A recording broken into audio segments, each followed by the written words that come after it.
sa Fier Roland v tejto súťaži bez akýchkoľvek problémov udrží až do soboty a možno tam bude bojovať o to svoje ďalšie zotrvanie v tomto podkovanom drese. Toto je spávno. Ale naozaj takáto posta, skvelá posta, je to samozrejme francúzsky držiteľ tohto dresu, takže Francúzi môžu byť s tým úvodom relatívne spokojní, aj keď ešte Francúz etapu zatiaľ na Tour de France nevyhral. Tiež sa dá predpokladať, že ani zajtra žiadny francúzskych tímov nevyhrá tímov časovku. Sú to tímy, ktoré nie sú najlepšie práve v tejto súťaži. Uvidíme ešte vyhlasovanie najbojovnejšieho jazdca dnešnej etapy, tak nevedavý ním bude.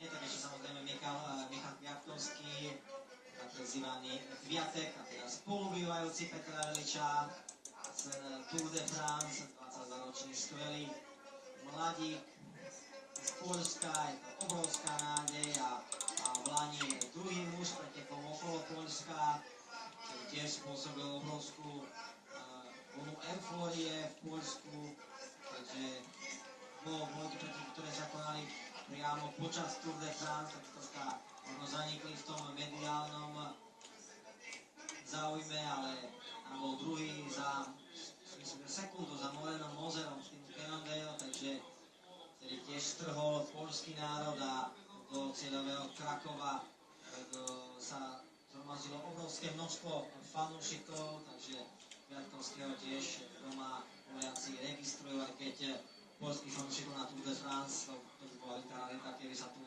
zjavili taká rarita, aká bola pred pár rokmi aj u Slovákov na Tour de France, ktorí boli naozaj v menšom počte, alebo boli vyzdobení tými obrovskými vlajkami alebo transparentami.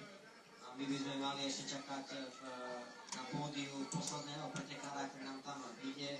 Mal by to byť najbojovnejší jazdec z dnešnej etapy a malo aj... Takže toto bol môj dom. Ukážeme si VARP PVP.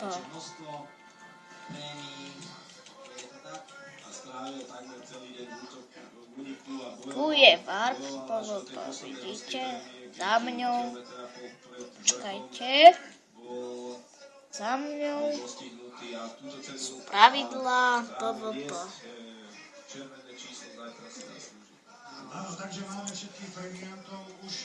Takže presunieme sa do bitvy. Tadiaľto.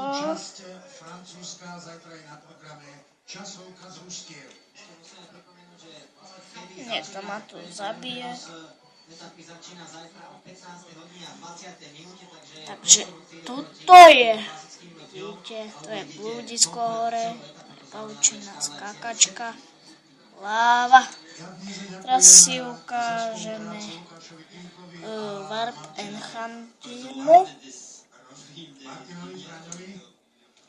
A tešíme sa opäť na zajtrajšie príjemný prenos.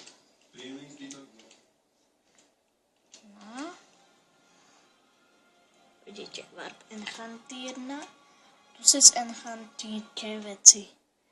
Vidíte to? Level 28, level 18, kliknite a máte toto. A ešte, čo by som vám chcel k tomu ukázať?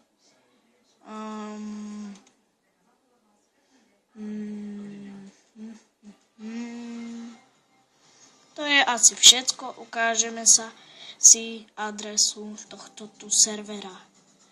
Takže pozrite. Dajte si hrať pro více hráčů.